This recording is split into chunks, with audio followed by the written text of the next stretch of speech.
প্রিয় শ্রোতারা, আপনাদের অনেক অনেক শুভেচ্ছা ও ভালোবাসা জানিয়ে শুরু করছি অনুষ্ঠান আহরণ।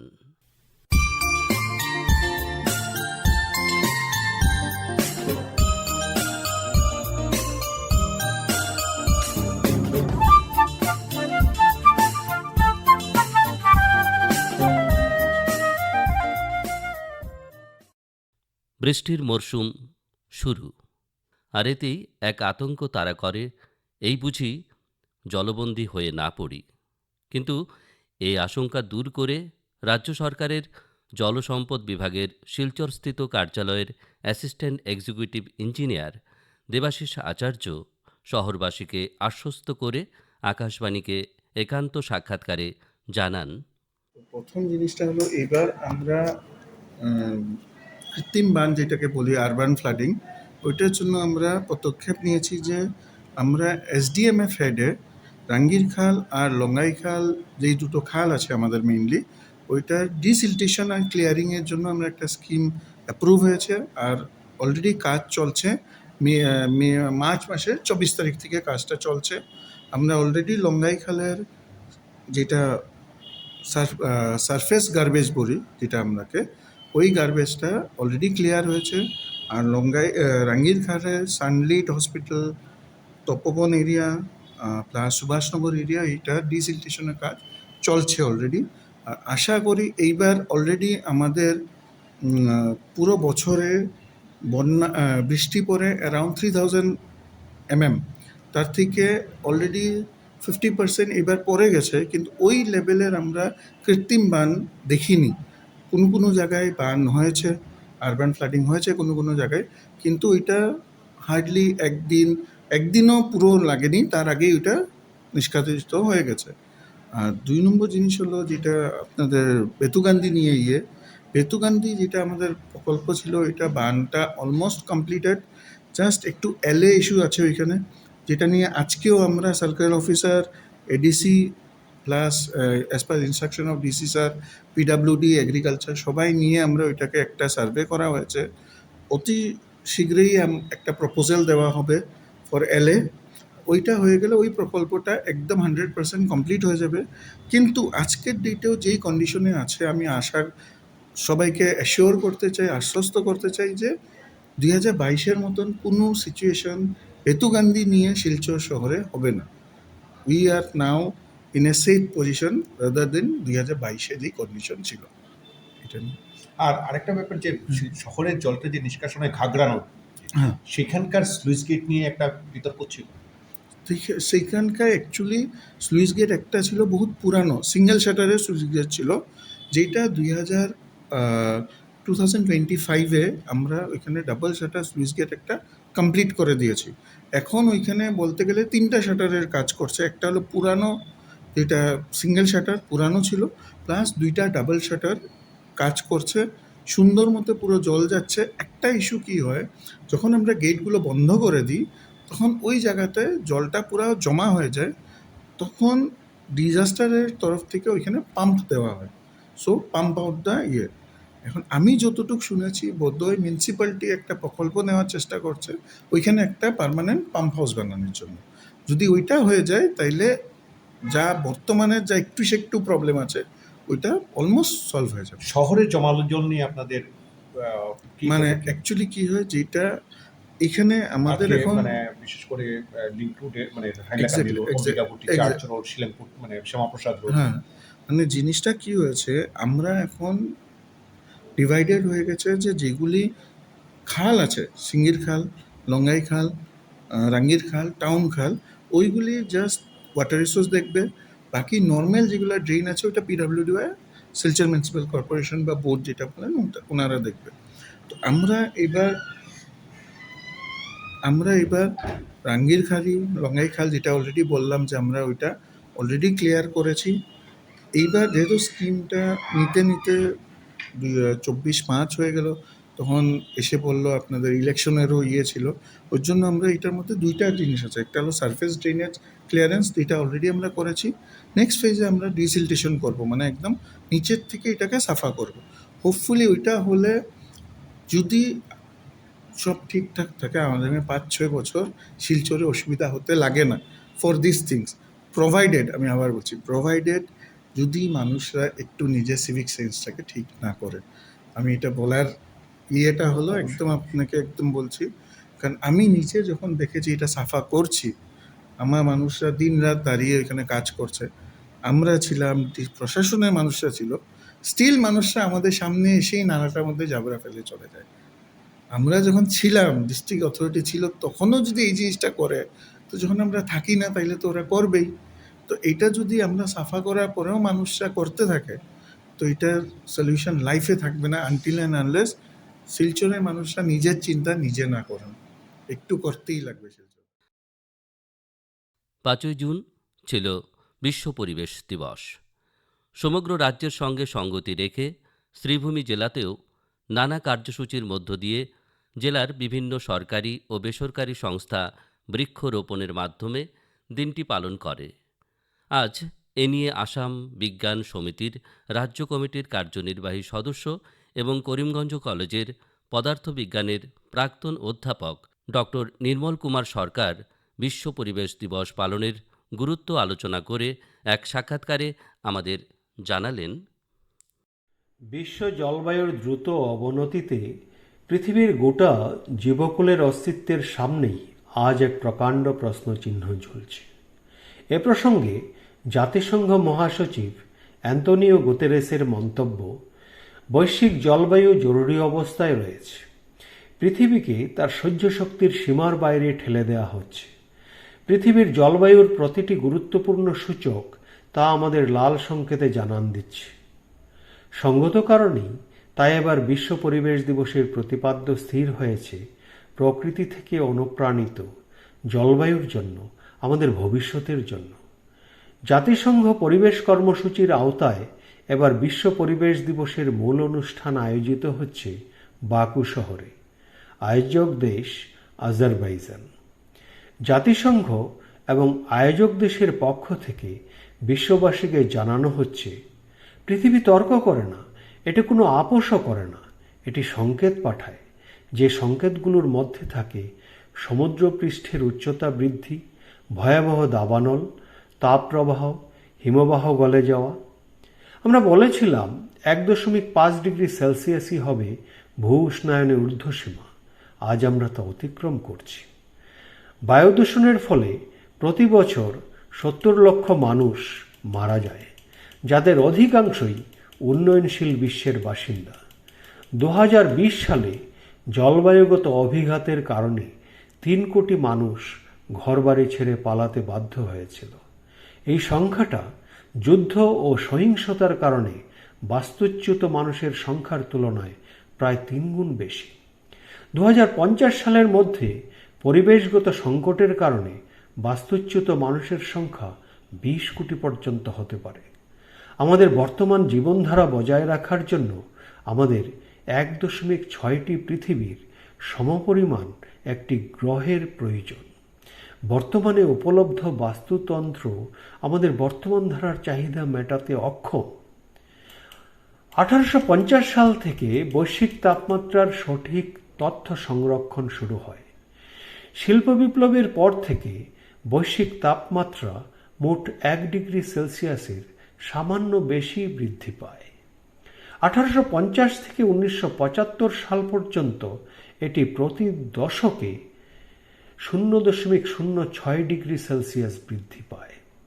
1975 সাল থেকে প্রতি দশকে এই হার পূর্বের তুলনায় 3 গুণেরও বেশি বৃদ্ধি পায়। পরিমাপের হিসেবে যা ছিল 0.2 ডিগ্রি সেলসিয়াস। পৃথিবী বর্তমানে প্রাক শিল্পযুগের তুলনায় প্রায় 1.43 ডিগ্রি সেলসিয়াস বেশি উষ্ণ। 2015 থেকে 2025 সাল, গত এই 11টি বছর ছিল পৃথিবীর এযাবৎকালের উষ্ণতম সময়কাল। 2024 সাল ছিল এযাবৎকালের উষ্ণতম বছর, যার গড় তাপমাত্রা প্রাক শিল্পযুগের তুলনায় প্রায় 1.55 ডিগ্রি সেলসিয়াস বেশি ছিল। পৃথিবীর গড় তাপমাত্রা বাড়ছে কারণ মানুষের কার্যকলাপে তৈরি গ্রিনহাউস গ্যাসগুলো মহাকাশে প্রতিফলিত করার তুলনায় সৌরতাপের বেশি শক্তি পৃথিবীকে ধরে রাখতে বাধ্য করছে। উল্লেখ্য, carbon dioxide, methane, sulphur dioxide, nitrous oxide প্রভৃতি গ্রিনহাউস গ্যাসের ঘনত্ব মানব ইতিহাসে আজ সর্বোচ্চ পর্যায়ে রয়েছে। অত্যধিক হারে জীবাশ্ম জ্বালানি পোড়ানো, বনাঞ্চল ধ্বংস, শিল্পভিত্তিক কৃষি ইত্যাদি বিষয়গুলো ভূ উষ্ণায়নের মাত্রা বাড়াতে সাহায্য করছে। বৈশ্বিক উষ্ণায়নের ফলে সৃষ্ট অতিরিক্ত তাপের প্রায় 90% সমুদ্র শোষণ করে, যা সামুদ্রিক বাস্তুতন্ত্র এবং বৈশ্বিক আবহাওয়ার ধরনকে ব্যাপকভাবে পাল্টে দিচ্ছে। হিমবাহ এবং মেরু অঞ্চলের বরফ ক্রমাগত গলছে, যা বৈশ্বিক সমুদ্রপৃষ্ঠের উচ্চতা বৃদ্ধিতে অবদান রাখছে। বিশ্বজুড়ে তাপপ্রবাহ, অস্বাভাবিক অতিবৃষ্টি, বন্যা, দীর্ঘস্থায়ী খরা এবং ভয়াবহ ঝড়ের সংখ্যা ও তীব্রতা বেড়েছে। জলবায়ু পরিবর্তনের প্রভাবে আমাদের দেশেও দীর্ঘতর ও ঘন ঘন তাপ প্রবাহের দিন সহ আবহাওয়ার বিভিন্ন অস্বাভাবিক পরিবর্তন আমরা উপলব্ধি করছি। অত্যধিক হারে জীবাশ্ম জ্বালানি দহন, ব্যাপক হারে বনাঞ্চল ধ্বংস প্রভৃতি বিভিন্ন কারণে প্রতি বছর বায়ুমণ্ডলে 4000 কোটি মেট্রিক টনের অধিক কার্বন ডাইঅক্সাইড যোগ হয়। যেহেতু প্রাকৃতিক প্রক্রিয়ার মাধ্যমে বায়ুমণ্ডল থেকে এর সবটাই অপসারণ করা সম্ভব নয়, তাই প্রতি বছর বায়ুমণ্ডলে কার্বন ডাইঅক্সাইডের পরিমাণ বেড়েই চলেছে। অন্যান্য গ্রিনহাউস গ্যাস সমূহের ক্ষেত্রেও একই কথা প্রযোজ্য। 2000 সাল থেকে গ্রিনহাউস গ্যাসের বার্ষিক নির্গমন দ্রুত গতিতে বাড়ছে। এই ধারা অব্যাহত থাকলে এই শতাব্দীর শেষে বৈশ্বিক তাপমাত্রা 1901 থেকে 1960 সালের গড় তাপমাত্রার তুলনায় কমপক্ষে 5.0 থেকে 10.2 ডিগ্রি ফারেনহাইট পর্যন্ত বৃদ্ধি হতে পারে। গ্রিনহাউস গ্যাসের বার্ষিক নির্গমন 2050 সাল নাগাদ যদি উল্লেখযোগ্যভাবে কমতেও শুরু করে, তাহলেও বিংশ শতাব্দীর প্রথমার্ধের তুলনায় এই শতাব্দীর শেষে বৈশ্বিক তাপমাত্রা কমপক্ষে 2.4 থেকে 5.9 ডিগ্রি পর্যন্ত বৃদ্ধি হবার সম্ভাবনা রয়েছে। 5 জুন বিশ্ব পরিবেশ দিবস উপলক্ষে হাইলাকান্দিতে দ্য গ্রিনস অসম সরকারের পরিবেশ, বন ও জলবায়ু পরিবর্তন বিভাগের উদ্যোগে এবং Assam pollution control board, NSS, Shri Kishan Sarda college এবং স্টুডেন্টস ফর ডেভেলপমেন্ট এর সহযোগিতায় বৃক্ষরোপণ, আলোচনা সভা সহ বিভিন্ন কার্যসূচির আয়োজন করা হয়। শ্রী কিষাণ সারদা কলেজের কনফারেন্স হলে আয়োজিত আলোচনা সভায় অংশ নিয়ে অসম পলিউশন কন্ট্রোল বোর্ডের সঞ্চালক অরবিন্দ দাস বলেন, 1972-তে যখন ডিসিশন নেওয়া হয়েছিল যে বিশ্ব পরিবেশ দিবস উদযাপন করা হবে 1973 ইংরেজি থেকে, স্টকহোমে, সুইডেনের স্টকহোমের যে জাতিসংঘের যেটা ছিল সম্মেলন ছিল সেইখানে, তারপর থেকে আমরা প্রত্যেক বছর প্রত্যেকটা কান্ট্রিতে বিশ্ব পরিবেশ দিবস পালন করা হয়। ওটার ইতিহাস আমি আর নতুন করে বলছি না। আমি আমার এইবারে যেটা থিম আছে global call for climate action, আমি থিমের উপরে চলে আসছি, কারণ প্রত্যেক বছরেই United Nations conference on human environment থেকে, ইউনাইটেড নেশনস থেকে একটা থিম সিলেক্ট করে পাঠানো হয় ওয়ার্ল্ড ওয়াইড সেলিব্রেশন করার জন্য বিশ্ব পরিবেশ দিবস।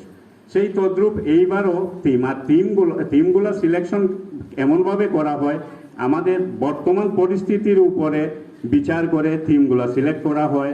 আজকে যে থিমটা সিলেক্ট করা হয়েছে এই থিমটা যে এ global call for climate action.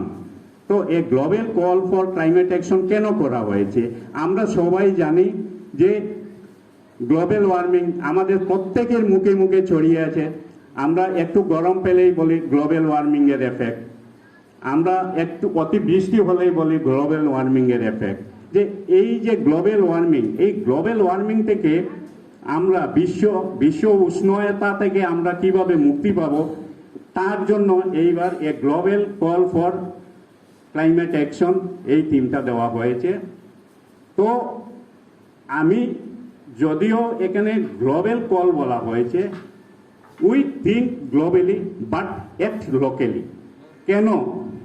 আমরা চিন্তা করতে হবে বিশ্ব জগৎ নিয়ে, আর অ্যাক্ট যদি আমরা কার্যকারিতা যদি লোকালি করি, তখন এই লোকালি যখন আমরা কার্যক্রমগুলো আমরা করব, ওটার এফেক্টটা গুড সাইডটা আমরা গ্লোবালি গিয়ে আমরা প্লাস হবে। আমাদের যে কাজগুলো আমরা করব ওটা ওই গ্লোবাল ওয়ার্কে গিয়ে কাজ, মানে অ্যাকশন যেটা, এই অ্যাকশনে গিয়ে ওটা অ্যাড হবে।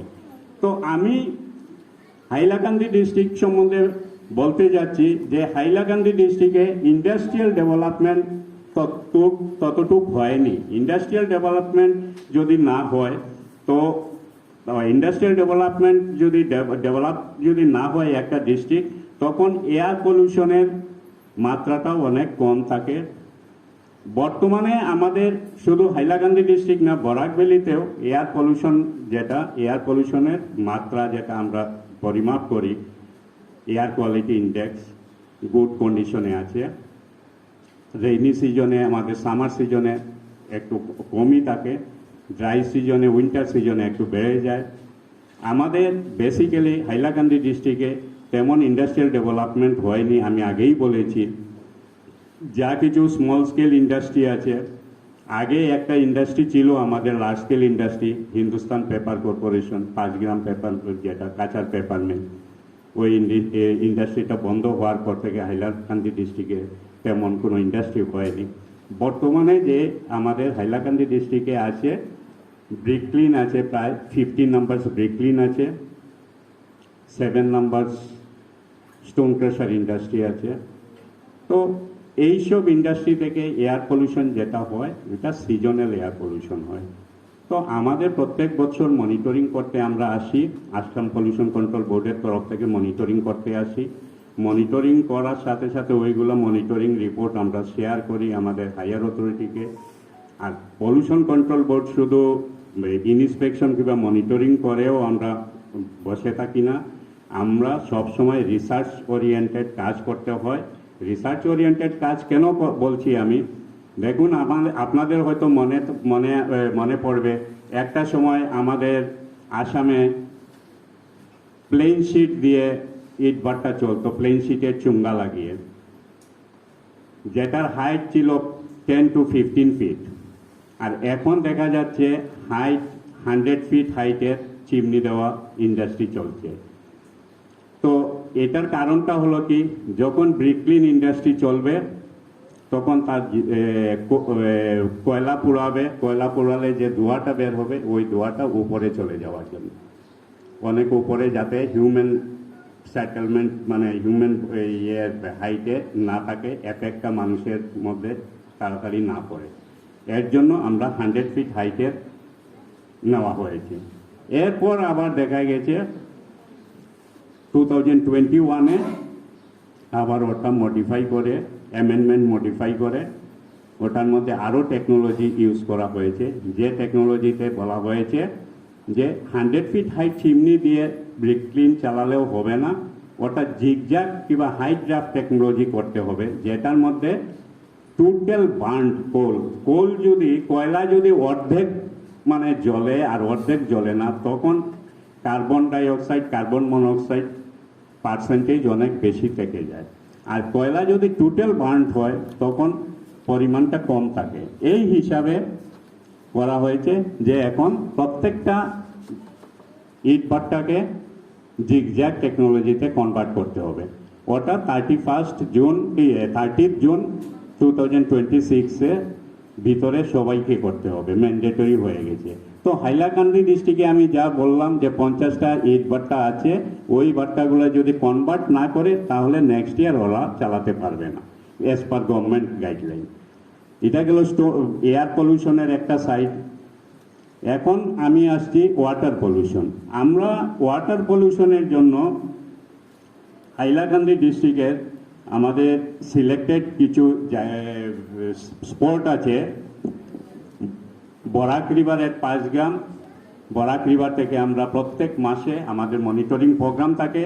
বরাক রিভারের 5 গ্রাম থেকে আমরা ওয়াটার স্যাম্পল নেই।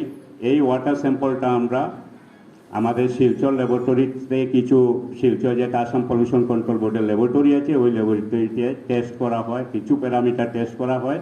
বাকি যেগুলো আমাদের শিলচর আপগ্রেডেড ল্যাবরেটরিতে টেস্ট করা পসিবল হয় না, ওইগুলো আমরা গুয়াহাটি আমাদের সেন্ট্রাল ল্যাবরেটরিতে পাঠিয়ে দিই। ওখান থেকে রিপোর্ট মানে অ্যানালাইসিস করে রিপোর্টগুলো আমাদেরকে শেয়ার করা হয়।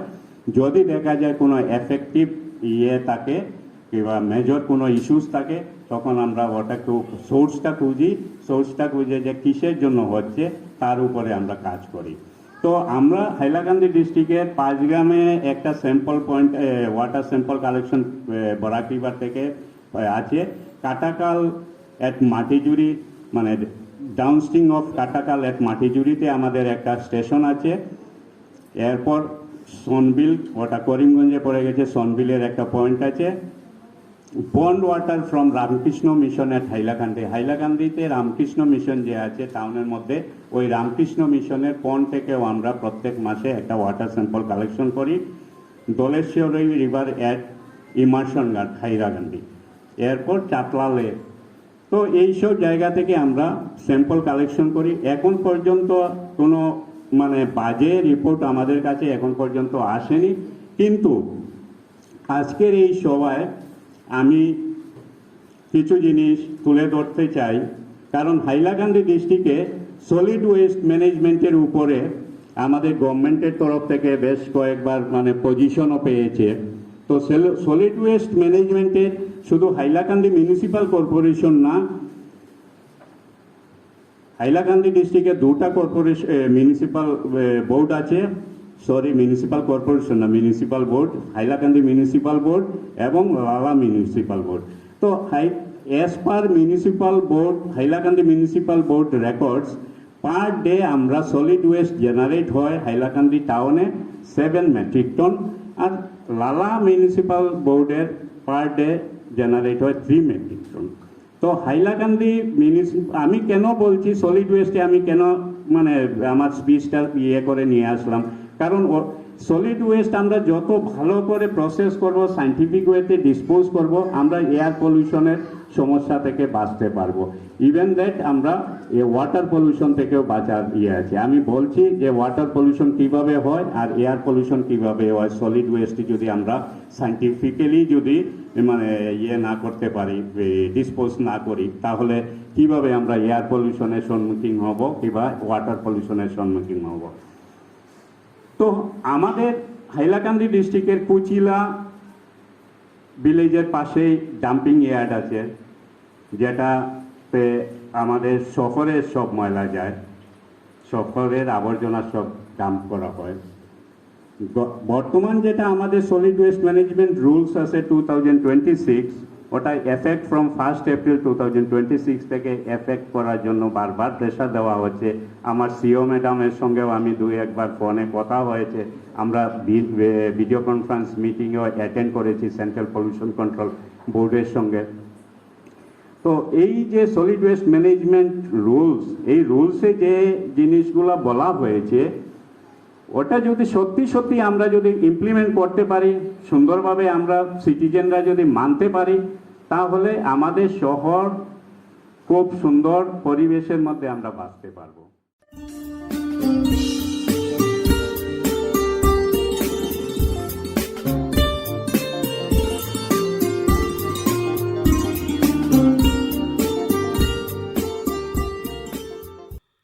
শ্রোতা বন্ধুরা, আহরণ অনুষ্ঠানটি আজ এখানেই শেষ করছি। আপনাদের সঙ্গে আবারও কথা হবে আমাদের আগামী অনুষ্ঠানে। আপনারা ভালো থাকবেন এবং অবশ্যই সুস্থ থাকবেন। এবারে বিদায় নিচ্ছি, তবে তার আগে জানিয়ে দেই, উপস্থাপনায় ছিলাম বিপ্লব বিশ্বাস, শব্দগ্রহণ করেছেন রাহুল কান্তি দেব, জসিমউদ্দিন লস্কর ও নবেন্দু দাস। অনুষ্ঠান সম্পাদনায় ছিলেন অভিজিৎ নাথ এবং প্রযোজনা হিতব্রত ভট্টাচার্য।